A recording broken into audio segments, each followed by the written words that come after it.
Hey guys, how you doing? I'm going to give you a little quick tour of the equipment that I use on the road when we're gigging and things like that, and go through my amps, my guitars, my pedals, and all that sort of stuff for anyone that's interested. My setup for live is quite unconventional for a guitar player, in the sense that I'm not a purist, so purists turn away now. There's not any valves coming your way anytime soon. I have a very my philosophy is it's got to be simple, as well as versatile enough to do what I got to do, but simplicity and lack of ball ache is definitely the priority for me. So I'm going to walk you through my guitars first and foremost. These are just the things that I use live. Obviously I got a lot more toys that I use in the studio, but these are the guitars, so let's go through that first. Okay, so first up we got this bad boy, the US Telecaster with the mirrored scratch plate. This is the one that I use a hell of a lot live and features a lot on our records as well, mostly for the clean sounds. I've got these special graphite saddles put on there because I break so many strings all the time, so that kind of lubricates the strings, which is kind of cool. That's my main go-to guitar, plus I got this little hip shot gizmo on there as well, so that puts it down to drop D and then back up to standard. No dramas, like, you know. My next guitar that I use a hell of a lot is this bad boy, the US HM Strat from 1988.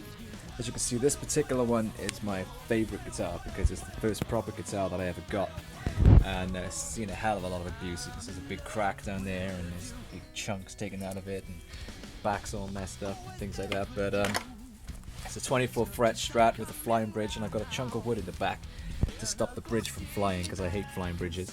And it's got a little kill switch there, kill switch, and that changes the pickup configuration. I've got a Damasio pickup added in there, and this is all being rewired and modified so that I've got like about 10 different pickup variations using this switch that brings them all in different combinations and stuff. So that's my main kind of spaceman guitar. But that doesn't feature much live anymore because it gets so beaten up that I've stopped wanting to abuse it. So this little bad boy has taken its place as my main live guitar for the drop B stuff that we do. This is an Epiphone Gothic Epiphone, the Gothic version that Trent Reznor uses, and nothing fancy. It's just a kind of workhorse that I beat up live and does the job. This is tuned down to drop B, B9. It's like B, F sharp, B, F sharp, B, and then a C sharp. And I use that on Mannequins, Napoleon, Shelf Life, and Helen and Full Circle, and probably some others as well. Then I got my acoustic guitar, which is my Takamine G-Series guitar. This is the acoustic guitar that's featured on all of our albums. I love this guitar. This again has seen some abuse. Okay, so next up we got amps, and my amplifier is the for live is the Line 6 HD 147, I think it's called. In the studio, obviously very different situation. On the last album, Circle, the Kyshera album, we used Black Star amps pretty much exclusively, as well as Orange and some PV stuff as well. On the two albums previous to that, it's been Mesa Boogies and Fenders pretty much, as well as some other things. And we use a lot of different fuzzes and things like that as well, and all sorts of other things. But for live, like I said, I'm no purist. I just like stuff that doesn't break all the time, and I like stuff that's kind of versatile enough to do what I want to do. So purists, sorry. I know people will be like, oh, you use Line 6 live, that's like, you know, sacrilege or whatever. But yeah, so check it out. This is my amplifier of choice for live. So this is the Line 6 HD 147. It's 300 watts of badness, and it lights up purple, which you can't see because it's too bright in here. It's like a mirror on the front.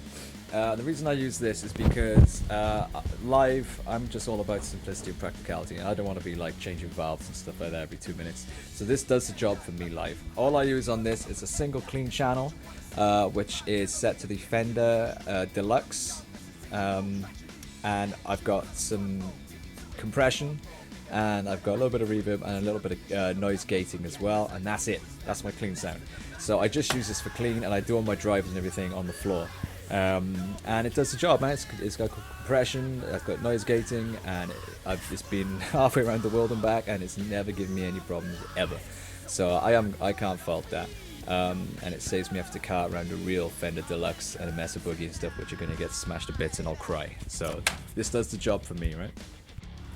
Okay, next up we got pedals. This is my pedal board. I'm going to give you a little rundown of all the pedals that I use live. I try and keep it as slim as possible because I don't like to be tap dancing around all over the place because I'm the singer as well. And I like to enjoy the show and enjoy myself and be able to perform and sort of be in the moment rather than having to think about a million different routing problems and things like that. So again, it's not a very purist setup for a guitar player, a lot of digital stuff.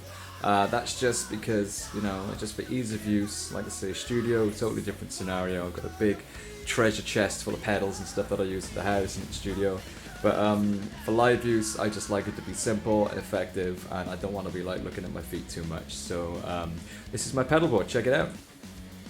Okay, this is my current 2015 live pedal board. This is going to piss some of the purists off because I got a lot of digital stuff going on down here and I know people don't like that shit.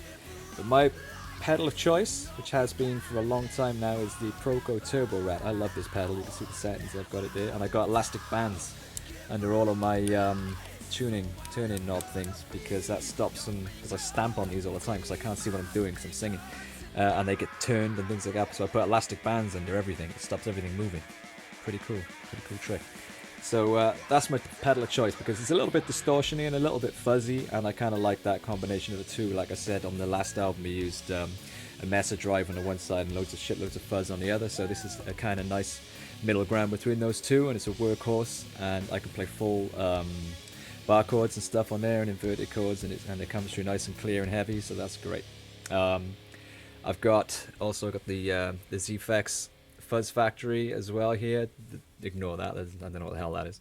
But I use that for just like inertia and things like that live, as a secondary sort of more fuzzy kind of sound. And you can do some wild shit with that as well. Pretty boring now. We got the old, you can't even see it because it's so bright. It's the Boss tuner. It's the Boss chromatic tuner there that we all know and love, that we've all seen a million times before. I use that as a mute pedal as well for changeovers and things like that.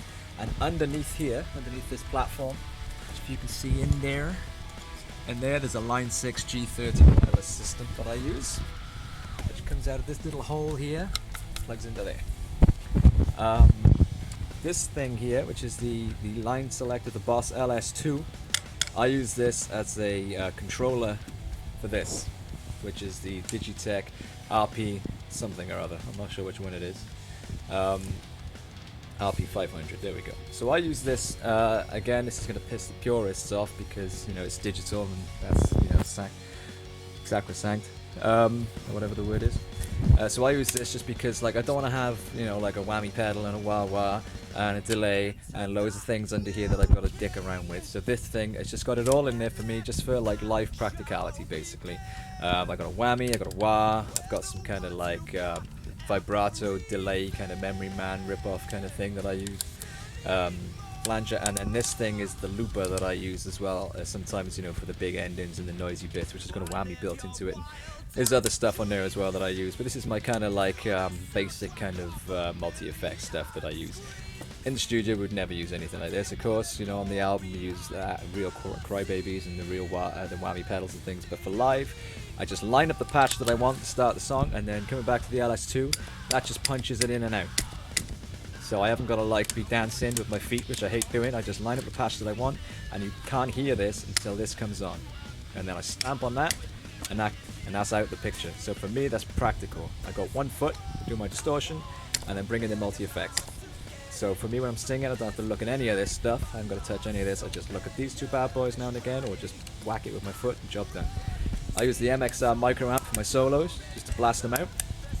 And this thing, an Arian, I think, or Aria or something, Ryan stereo flanger. That's a temporary fix because I broke my Boss flanger. So I had one of these kicking around from years ago in the bottom of my pedal drawer. So I shoved it on just for now, just for the occasional bit of flange that I use. And that is my very sweet, short and simple pedal board. I've got everything on a power roll. I've got the line 6 under there, a couple of spare plectrums. There's normally a capo and bits of glass and shit kicking around in here as well. But that's my pedal board. Okay, so that's my little tour of stuff that I use for live. Again, like I said, nice and simple. So I hope that was interesting for anyone that gives a shit, and for all you guitar players out there that think that's the ugliest, most horriblest, most digital, most unpurist, most un-guitar player-like setup ever, you'll probably be right. And I don't care because it works for me, and it never breaks, and it's been halfway around the world and back several times, and it's never given me any shit ever.